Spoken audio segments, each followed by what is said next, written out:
जो हर संगवारी हो आप मन के एक बार फिर से स्वागत है हमारे YouTube channel Eklavya Sahu GK पर। दोस्तों, आज की इस वीडियो में आप लोगों के लिए अति महत्वपूर्ण 30 प्रश्न लाए हैं जो कि किसान आंदोलन और देसी रियासत से जितने भी प्रश्न पूछे गए हैं सीजीपीएससी और व्यापम के द्वारा, उसमें से आज 30 क्वेश्चन देखेंगे। तो हमारे साथ लास्ट तक बने रहिएगा और इस वीडियो को पूरा देखिएगा। स्क्रीन पर है पहला क्वेश्चन। देखिए, पहला क्वेश्चन क्या है। भारत की संविधान निर्माण सभा में छत्तीसगढ़ के निम्न व्यक्ति ब्रिटिश क्षेत्रों से निर्वाचित हुए थे। तो यहाँ पर संविधान सभा का निर्माण हुआ है ना। तो उसमें तो कितने व्यक्ति यहाँ से ब्रिटिश क्षेत्र से निर्वाचित हुए थे? कौन कौन व्यक्ति हुए थे? या रविशंकर शुक्ल थे, ई राघवेंद्र थे, ठाकुर छेदीला थे, या फिर घनश्याम सिंह गुप्त थे। तो ये चारों में से कौन कौन व्यक्ति थे जो कि ब्रिटिश क्षेत्र से, जिस मतलब ब्रिटिशों के अधीन जितना भी छत्तीसगढ़ का भाग आया था, वहां से कौन कौन व्यक्तियों के चयन हुआ था, है ना। संविधान निर्माण सभा में ये चीज पूछा है। तो आप लोग देख सकते हैं यहाँ पर आपका कौन कौन सा आ जाएगा। रविशंकर एक थे, है ना, रायपुर से। दूसरा ठाकुर छेदीलाल थे और चौथा है घनश्याम सिंह गुप्त। ये तीनों यहाँ से गुप्त। तो इस प्रकार से आपका ऑप्शन डी सही हो जाएगा, है ना। घनश्याम सिंह गुप्त रायपुर से थे, है ना। चलिए दूसरा क्वेश्चन देखते हैं। बेहद ही महत्वपूर्ण प्रश्न है। दूसरा क्वेश्चन क्या बोलता है।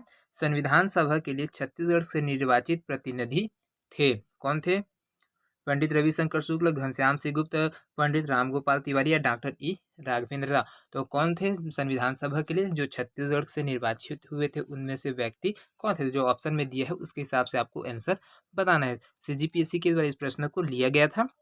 तो देखिए, यहाँ से आपका पहला आ जाएगा पंडित रविशंकर शुक्ल। साथ में आपका दूसरा भी है घनश्याम सिंह गुप्त, जो कि संविधान सभा के लिए निर्वाचित हुए थे। साथ में आपको रामगोपाल तिवारी नहीं दिखेंगे। उसके बाद भी डॉक्टर ई राघवेंद्र राव भी नहीं दिखेंगे। ये दोनों का वहाँ पर निर्वाचन नहीं हुए थे, है ना, निर्वाचित नहीं हुए थे। तो इस प्रकार से आपका पहला और दूसरा सही होता है इस ऑप्शन में। तो ऑप्शन ए आपका बिल्कुल सही हो जाएगा, है ना। अगला क्वेश्चन देखिए यहाँ से। तीसरे नंबर का प्रश्न है। फूड इंस्पेक्टर के एग्जाम में इसको पूछा गया था 2007 में और 2017 में, है ना। तो देखिए, संविधान सभा में शामिल छत्तीसगढ़ के सदस्य का क्या नाम है? अब यहाँ से देखिए, द्वारका प्रसाद मिश्र दिया है ऑप्शन में, माधवराव सप्रे दिया है, राम प्रसाद पोटाई दिया है और रामदयाल तिवारी थे। तो क्या बोले, जो संविधान सभा में शामिल हुए थे, है ना, सदस्य। अब उसका नाम पूछा है, कहाँ से? छत्तीसगढ़ से निर्वाचित होने वाले सदस्य का नाम पूछा है। तो कौन था जो कि यहाँ पर सदस्यता में था? तो आपका ऑप्शन सी बिल्कुल सही हो जाएगा, राम प्रसाद पोटाई। यहाँ ये सदस्य के रूप में निर्वाचित हुए थे, है ना। अगला क्वेश्चन देखिए, चौथा नंबर का क्वेश्चन है। बेहद ही महत्वपूर्ण प्रश्न है। देखिए, बहुत ही इंपॉर्टेंट क्वेश्चन है ना। ये 2020 के प्री में पूछा गया प्रश्न है। तो देखिए, जुलाई 1946 में भारत की संविधान सभा के लिए छत्तीसगढ़ से निम्नलिखित में से कौन से नेता चुने गए थे? छत्तीसगढ़ से ना कौन से नेता चुने गए थे, ये चीज पूछा गया है। तो रविशंकर शुक्ल, घनश्याम सिंह गुप्त, पंडित किशोरी मोहन त्रिपाठी या ठाकुर छेदीलाल। तो कौन कौन व्यक्ति थे जिसका यहाँ पर, है ना, संविधान सभा के लिए गठन हो तो उसमें निर्वाचित होकर यहाँ से छत्तीसगढ़ से व्यक्ति गए थे? तो आपका आ जाएगा पहला पंडित रविशंकर शुक्ल, दूसरा भी आ जाएगा घनश्याम सिंह गुप्त और चौथा आ जाएगा ठाकुर छेदीलाल। लेकिन ये पर तीसरा है, ये नहीं थे, है ना। तो पंडित किशोर मोहन त्रिपाठी इसमें निर्वाचित नहीं थे। इस प्रकार से आपका ऑप्शन सी बिल्कुल सही होगा, 1, 2 और 4, है ना। चलिए अगला क्वेश्चन देखते हैं। पांचवा नंबर का क्वेश्चन है। देखिए, 1946 ईस्वी में भारत की संविधान सभा के लिए छत्तीसगढ़ से निर्वाचित सदस्यों में निम्नलिखित में से कौन नहीं था? अब यहाँ पर संविधान सभा से जितने भी व्यक्ति यहाँ पर से चुने गए थे उसमें से कौन व्यक्ति है जो चुने नहीं गए थे, ये चीज पूछा है ना। तो पंडित रविशंकर शुक्ल, बैरिस्टर छेदीलाल, घनश्याम सिंह गुप्त और ठाकुर प्यारेलाल सिंह। तो कौन नहीं निर्वाचित नहीं हुए थे? तो आपका ऑप्शन डी सही हो जाएगा, क्योंकि ठाकुर प्यारेलाल सिंह निर्वाचित नहीं हुए थे। बाकी ये तीनों ए, बी और सी तीनों निर्वाचित होकर वहां पर संविधान सभा में गए थे। तो 2013 सुपरवाइजर के एग्जाम में पूछा गया था व्यापम के द्वारा इस प्रश्न को। चलिए अगला क्वेश्चन देखते हैं। अगला क्वेश्चन है, 15 अगस्त 1947 को रायपुर के गांधी चौक में किसने झंडा फहराया था? अब यहाँ पर 15 अगस्त 1947 को जब, है ना, भारत देश आजाद हुआ था, तो उस टाइम रायपुर में, है ना, जो गांधी चौक है, रायपुर का गांधी चौक, उसमें झंडा किसने फहराया था? शिवदास डागा, पंडित लक्ष्मी नारायण दास, ठाकुर छेदीलाल या फिर वामन राव लाखे। ये चारों में से कौन है व्यक्ति है जिन्होंने रायपुर में गांधी चौक पर झंडा फहराया था स्वतंत्र भारत में? तो यहाँ से आपका आ जाएगा वामन राव लाखे। प्रथम व्यक्ति है जिन्होंने रायपुर में, है ना, वामन राव लाखे जो स्वतंत्र भारत होने के बाद यहाँ पर झंडा फहराने वाले प्रथम व्यक्ति थे। कौन? वामन राव लाखे, है ना। 2016 में इसको CGPSC के द्वारा पूछा गया था। बेहद ही महत्वपूर्ण है दोस्तों, सभी प्रश्न छोड़ के ना जाइएगा, पूरा देखिएगा वीडियो को, बहुत ही इंपॉर्टेंट क्वेश्चन कराया जाता है ना। अगला क्वेश्चन देखिए, 15 अगस्त 1947 को पुलिस लाइन रायपुर में राष्ट्रीय ध्वज किसने फहराया था? यहाँ पर देखिए 15 अगस्त 1947 को पुलिस लाइन, है ना, रायपुर में राष्ट्रीय ध्वज किसने फहराया था? पंडित रविशंकर शुक्ल, R.K. पाटिल, डॉक्टर खूबचंद बघेल या फिर हर्षुल मिश्रा। तो किसने यहाँ पर पुलिस लाइन में झंडा फहराया था? तो आपका ऑप्शन बी बिल्कुल सही हो जाएगा, R.K. पाटिल जी है जो कि यहाँ पर पुलिस लाइन में राष्ट्रीय ध्वज को फहराया था। 2016 में FCPR में पूछा गया प्रश्न है व्यापम के द्वारा। अगला क्वेश्चन देखिए, 8वां नंबर का क्वेश्चन है, बेहद ही महत्वपूर्ण है, 2020 प्री में CGPSC के प्री एग्जाम में पूछा गया क्वेश्चन है। 15 अगस्त 1947 को दुर्ग में ध्वजारोहण किसके द्वारा किया गया था? देखिए स्वतंत्र भारत में, है ना, अलग अलग जगहों पर अलग अलग व्यक्तियों ने, जो नेता थे वो लोगों ने झंडा फहराया थे। तो जो महत्वपूर्ण व्यक्ति है और तिथि है उसमें आपको ये चीज़ ध्यान में रखना होगा। तो इस क्वेश्चन को अगर आप लोग छोड़ के जाते हैं तो ये हो सकता है अगले बार कोई भी एग्जाम में पूछ दे तो आप नहीं बना सकते, तो आगे लास्ट तक इसको देखते रहना है ना। तो देखिए क्या पूछा है क्वेश्चन, 15 अगस्त 1947, है ना, वहाँ पे दुर्ग में ध्वजारोहण किसके द्वारा किया गया था? तो किसके द्वारा किया गया था? तो यहाँ से विधायक थे जो घनश्याम सिंह गुप्त, तो उसके द्वारा किए गए थे। तो ऑप्शन सी आपका बिल्कुल सही हो जाएगा, है ना।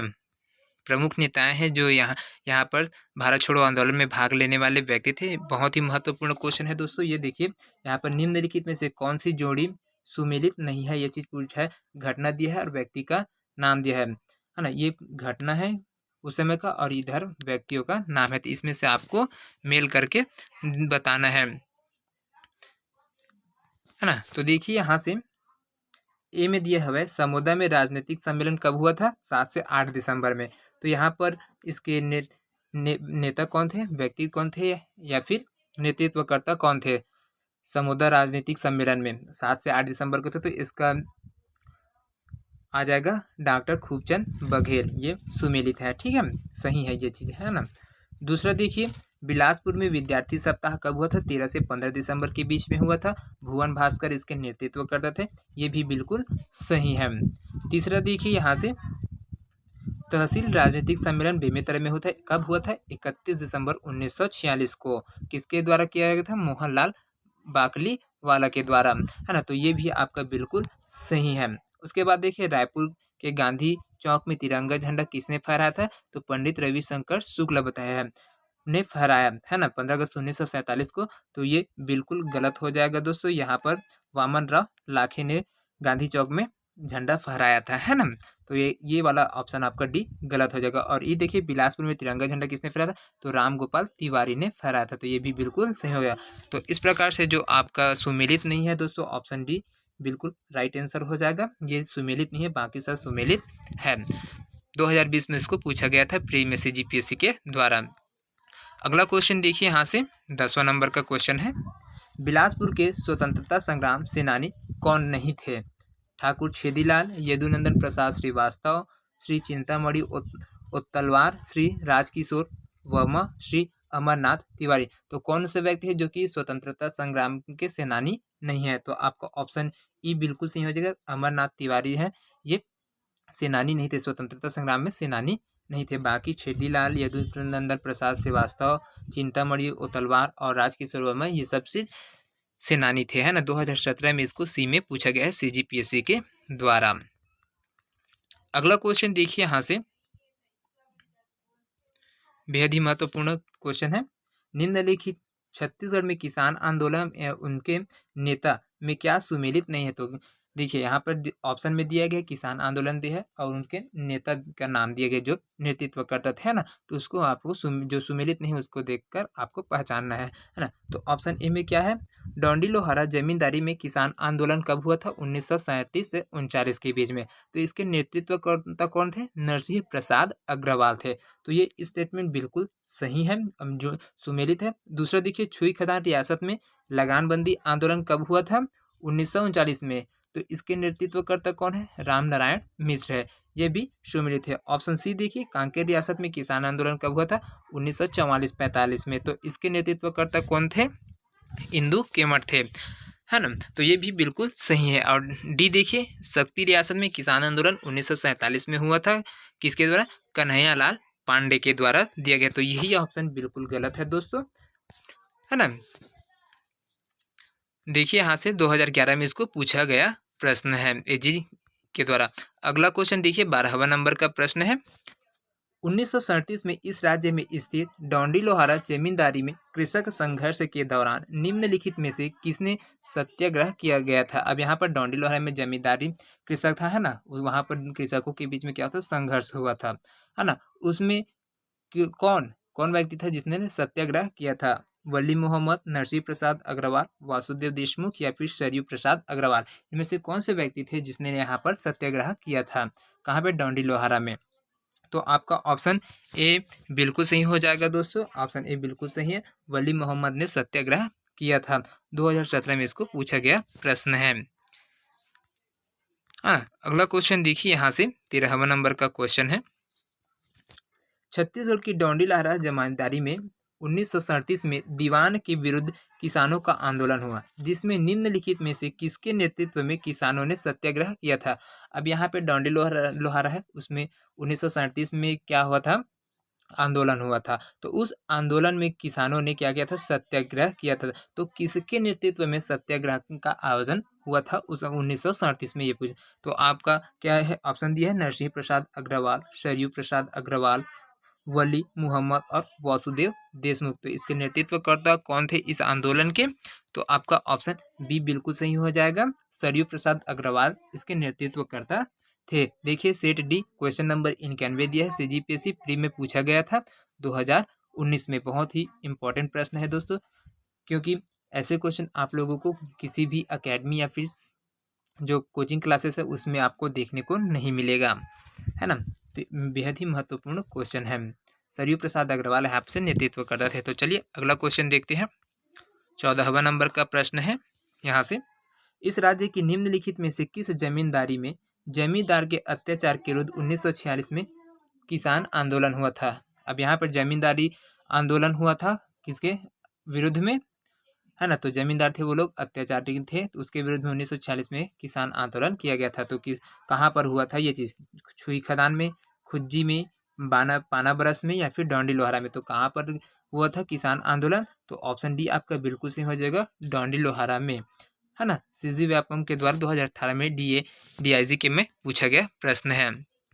अगला क्वेश्चन देखिए 15वां नंबर का क्वेश्चन, तो इस राज्य की डोंडी लोहारा जमींदारी में निम्नलिखित में से किस वर्ष में किसान आंदोलन हुआ था। तो जो किसान आंदोलन हुआ था डोंडी लोहारा में, उसका वर्ष क्या था, कौन से वर्ष में होता, 1920 में, 1925 में, 1937 में या फिर 1942 में। तो कब हुआ था, तो आपका ऑप्शन कौन सा ऑप्शन सही हो जाएगा दोस्तों, यहाँ पर किसान आंदोलन कब हुआ था, तो 1937 में हुआ था। ये चीज़ ध्यान में रखिएगा, 2016 में इसको पूछा गया था व्यापम के द्वारा। अगला क्वेश्चन देखिए यहाँ से 16वां नंबर का क्वेश्चन है। तो दोस्तों जितने भी नए दोस्त हमारे इस वीडियो को देख रहे होंगे वो हमारे चैनल को सब्सक्राइब करना ना भूलिएगा। एकलव्य साहू जीके हमारा चैनल का नाम है, जिसमें डेली आप लोगों को जो प्रीवियस ईयर में पूछा गया क्वेश्चन है उनको कराया जाता है। 3 बजे से आप लोग इसमें डेली वीडियो देख सकते हैं। डेली 3 बजे से 3 बजे दोपहर को प्रीमियर होता है वीडियो, है ना। तो वहाँ से आप लोग देख सकते हैं। और जितने भी दोस्त हैं जो सीजीपीएससी या फिर व्यापम बीएड डीएलएड या फिर जितने भी प्रतियोगी परीक्षा उसकी तैयारी कर रहे हैं, उनके दृष्टिकोण से बेहद ही महत्वपूर्ण क्वेश्चन है दोस्तों। क्योंकि सभी एग्ज़ाम में जो छत्तीसगढ़ का सामान्य ज्ञान है, सामान्य इतिहास है, छत्तीसगढ़ का इतिहास है, वहाँ से क्वेश्चन आप लोगों को देखने को मिलता है ना। तो चलिए अगला क्वेश्चन देखते हैं यहाँ पे, छत्तीसगढ़ की निम्नलिखित में से किस रियासत में भारतीय संघ में विलीनीकरण के बाद भी कृषक आंदोलन जारी रहा? यहाँ पर छत्तीसगढ़ का विलीनीकरण हो गया था, उसके बाद भी यहाँ पर कृषक आंदोलन है ना, किसान आंदोलन जारी था। वो कहाँ पर था? तो छुई खदान में, कांकेर में, शक्ति में या फिर सारंगढ़ में। तो कहाँ था? तो ऑप्शन सी आपका बिल्कुल सही हो जाएगा, शक्ति में। 2010 में इसको पूछा गया था सीएमओ के द्वारा से जीपीएससी में, है ना। अगला क्वेश्चन देखिए, 17वां नंबर का क्वेश्चन है, बेहद ही महत्वपूर्ण प्रश्न है दोस्तों। छुई खदान रियासत में किसान आंदोलन पूर्ण शक्ति के साथ हुआ था, इसे कब देखा गया था? अब कहाँ पर छुई खदान में आंदोलन चल रहा था किसानों के द्वारा, तो वहाँ पर उन्होंने अपनी सारी शक्तियाँ समर्पित कर दी थी। तो उसका जो समय है वो चीज़ को बताना है आप लोगों को, कब हुआ था, कौन से वर्ष हुआ था और किस वर्ष के बीच में हुआ था ये चीज़, है ना। तो देखिए यहाँ से 1838-39 में, 1842-43 में, 1840-41 में, फिर 1850-51 में। तो किस सन, कौन से सन के बीच में हुआ था दोस्तों? तो आपका यहाँ पर बिल्कुल सही आंसर हो जाएगा दोस्तों इसका, 1838 से 39 के बीच में यहाँ पर किसान आंदोलन हुआ था। 2020 में इसको पूछा गया सीजीपीएससी में, एजीडीई के में, है ना। अगला क्वेश्चन देखिए, 18वां नंबर का क्वेश्चन है, नांदगांव एवं छुई खदान के राजा किस वंश के थे? नांदगांव और छुई खदान के जो राजा है वो किस वंश से आते थे? आदिवासी, बैरागी, सातवाहन या फिर प्रतिहार वंश। तो कौन से वंश से थे जो कि छुई खदान के राजा थे और नांदगांव से? तो यहाँ पर इसका सही आंसर हो जाएगा दोस्तों, ऑप्शन बी बिल्कुल सही हो जाएगा, बैरागी वंश से आते थे, जो वैष्णव धर्म के अनुयायी थे, है ना, वैष्णव धर्म के अनुयायी थे। 2016 में इसको पूछा गया है सीजीपीएससी में। अगला क्वेश्चन देखिए, 19वां नंबर का क्वेश्चन है, यहाँ पर छत्तीसगढ़ के किस राज्य के शासकों का वंश रक्सेल था? तो कौन से राजा थे जिसका वंश रक्सेल था? सारंगढ़, सरगुजा, बस्तर, कवर्धा, इनमें से किन्हीं? तो कहाँ के राजा थे जो रक्सेल वंश से के अंतर्गत आते थे? तो आपका ऑप्शन बी बिल्कुल सही हो जाएगा, सरगुजा से राजा थे, उनका वंश रक्सेल था, है ना। 2017 एसीएफ रंजन में इस प्रश्न को पूछा गया था। अगला क्वेश्चन देखिए यहाँ से, निम्न में से कौन सी जोड़ी है जो छत्तीसगढ़ के राज्य एवं उनके राजवंश से सुमेलित नहीं है? यहाँ पर राजवंश का क्षेत्र दिया है और उसका जाति दिया है, वंश दिया है ना, तो इसमें सुमेलित नहीं है, उसको आपको पहचाना है। तो देखिए सरगुजा है, यहाँ सरगुजा रक्सेल चौहान थे, बस्तर से के काकतीय वंश थे, है ना, कवर्धा में राजगौड़ थे और राजनांदगांव में कुशवाहा दिया है। तो इसमें से सुमेलित कौन नहीं है दोस्तों? तो आपका ऑप्शन डी बिल्कुल सही हो जाएगा, राजनांदगांव में कुशवाहा दिया है, यह नहीं है ना। तो चलिए अगला देखते हैं, यहाँ से बैरागी थे, है ना, ये चीज़ ध्यान में रखिएगा, राजनांदगांव से बैरागी थे, नांदगांव, है ना। अगला क्वेश्चन देखिए यहाँ से, सुमेलित कीजिए, इस राज्य के प्रमुख रियासतें हैं और उनके राजवंश है, उसको आप लोगों को सुमेलित करना है। सूची 1 में दी है रियासतें और सूची 2 में दी है राजवंश। तो यहाँ से मिलान करके आंसर बताना है। तो देखिए यहाँ से सरगुजा में कौन से राजवंश थे? सरगुजा में तो यहाँ से राजपूत थे, है ना, सरगुजा में राजपूत थे जो रक्सेल वंश के अंतर्गत आते थे। बस्तर से कौन थे? बस्तर से आपको देख मिल जाएगा काकतीय वंश। बस्तर का काकतीय वंश बहुत ही प्रसिद्ध राजा हुए हैं यहाँ पर काकतीय वंश से, जिन्होंने लंबे समय तक यहाँ पर शासन किया है, काकतीय वंश, है ना, बस्तर का। रायगढ़ से राजगौड़ थे, है ना, और नांदगांव से आपका हो जाएगा बैरागी, है ना। तो ये चीज़ मिल गया, तो इस ये ऑप्शन कौन में है? देखिए तो ऑप्शन सी इसका बिल्कुल सही आंसर था, है ना। इसको पूछा गया था और साइंटिफिक ऑफिसर में 2018 में। अगला क्वेश्चन देखिए, 22वां नंबर का क्वेश्चन है, अति महत्वपूर्ण है, चागम बखार रियासत की राजधानी क्या थी? यहाँ पर चागम बखार रियासत की राजधानी क्या थी? सारंगढ़, कबीरधाम, भवानीपटना या भरतपुर? तो चागम बखार की राजधानी क्या थी? तो आपका ऑप्शन डी बिल्कुल सही हो जाएगा, भरतपुर था, है ना। अगला क्वेश्चन देखिए यहाँ से, 23वां नंबर का प्रश्न है, किस राज्य के शासकों का वंश रक्सेल था? तो सरगुजा के जितने भी राजा थे वहां से रक्सेल थे, जो कि राजपूत होते थे, ना, रक्सेल वंश से सम्मिलित है ना। एसीएफ रेंजर में इसको पूछा गया है। अगला क्वेश्चन देखिए यहाँ से, छत्तीसगढ़ की सबसे बड़ी रियासत कौन थी? रायगढ़ रियासत थी, खैरागढ़ रियासत थी या फिर बस्तर रियासत थी, फिर सारंगढ़ रियासत थी। तो कौन सी रियासत थी जो छत्तीसगढ़ की सबसे बड़ी राजवंश थे और वहाँ पर शासन करने वाले थे, है ना? तो आपका ऑप्शन सी बिल्कुल सही हो जाएगा। बस्तर रियासत था दोस्तों सबसे बड़ा छत्तीसगढ़ में, है ना? 2016 में एपी में इसको पूछा गया प्रश्न है। 25वां नंबर का प्रश्न देखिए दोस्तों यहाँ पर, ब्रिटिश शासन के दौरान छत्तीसगढ़ की सबसे बड़ी रियासत कौन थी, है ना? अब यहाँ पर ब्रिटिश शासन के दौरान छत्तीसगढ़ की सबसे बड़ी रियासत कौन थी? खैरागढ़, कवर्धा, जसपुर, बस्तर। तो आपका ऑप्शन डी बिल्कुल सही हो जाएगा, बस्तर थी जो कि सबसे बड़ी रियासत थी छत्तीसगढ़ में, है ना? 26वां नंबर का प्रश्न देखिए यहाँ से, निम्नलिखित में से किस काल में इस राज्य की सामंतरी रियासतें भारत संघ में सम्मिलित की गई? यहाँ पर जो सामंती रियासत थे उनको भारत संघ में कब सम्मिलित किया गया था? अगस्त 1947 में, सितंबर 1947, दिसंबर 1947 या फिर जनवरी 1948 में। तो किस वर्ष में यहाँ पर इनका सम्मिलन हुआ था, भारत में विलय हुआ था? तो आपका ऑप्शन डी बिल्कुल सही हो जाएगा, जनवरी 1948 में ये जो जो सामंती रियासतें हैं वो उनका विलयीकरण हुआ था भारत में, है ना? 2017 आमीन में इसको पूछा गया प्रश्न है। 27वां नंबर का प्रश्न देखिए दोस्तों यहाँ से, स्वतंत्रता के पश्चात इस राज्य की देशी रियासतों को कब भारतीय संघ में सम्मिलित किया गया था? तो 1 जनवरी 1948, 15 अगस्त 1947, 26 जनवरी 1950 या फिर 1 नवंबर 1956। तो कौन सा वर्ष था जिसमें यहाँ से जो जितने भी रियासतें हैं उसको भारत संघ में विलय कर लिया गया था? तो आपका ऑप्शन बिल्कुल सही हो जाएगा, 1 जनवरी 1948 को विलय हो गया था। अगला क्वेश्चन देखिए यहाँ से, छत्तीसगढ़ की रियासतों का भारतीय संघ में विलय किस तिथि को हुआ था? तो 1 जनवरी 1948 को हुआ था, है ना? 2017 में इसको पूछा गया प्रश्न है। अगला क्वेश्चन देखिए, पटवारी में लिया गया था क्वेश्चन को इसको, निम्नलिखित में से किस महीने में इस राज्य की समस्त करद रियासतें भारतीय संघ में मिल गई थी? अब जो करद रियासत है ना, वो भारत संघ में कब मिला था? सितंबर 1947 में, अक्टूबर 1947, दिसंबर 1947 फिर जनवरी 1948। तो कब मिल गए थे? तो ऑप्शन डी बिल्कुल सही हो जाएगा, जनवरी 1948 में मिल गया था। सीजी व्यापम के दौर पटवारी 2019 का एग्जाम हुआ था उसमें इसको पूछा गया था, है ना? अगला क्वेश्चन देखिए यहाँ से दोस्तों, बेहद ही महत्वपूर्ण क्वेश्चन है। देखिए, छत्तीसगढ़ की करद रियासतों के भारतीय संघ में संविलियन के संबंध में निम्नलिखित में से कौन सा कथन सत्य नहीं है? ये चीज पूछा गया है। तो देख सकते हैं यहाँ से आप लोग जो स्टेटमेंट दिया है वो कौन सा स्टेटमेंट गलत है। देखिए, तो पहला स्टेटमेंट क्या बोलता है, संविधान की प्रक्रिया 1 जनवरी 1948 को पूर्ण हुई। संविलियन के, सॉरी संविधान बोल दिया था, संविलियन की प्रक्रिया मतलब सभी रियासतों, भारत देश में जितने भी रियासतें थे उनको मिलाने का कार्य सरदार वल्लभ भाई पटेल और है ना, सरदार वल्लभ भाई पटेल के द्वारा किया जाता। तो उसका संविलियन का जो कार्य है वो 1 जनवरी 1948 को पूर्ण हो गया। अधिकतर जो जितने भी रियासतें थे भारत में वो सब मिल चुके थे, है ना? तो ये बिल्कुल सही हो जाएगा।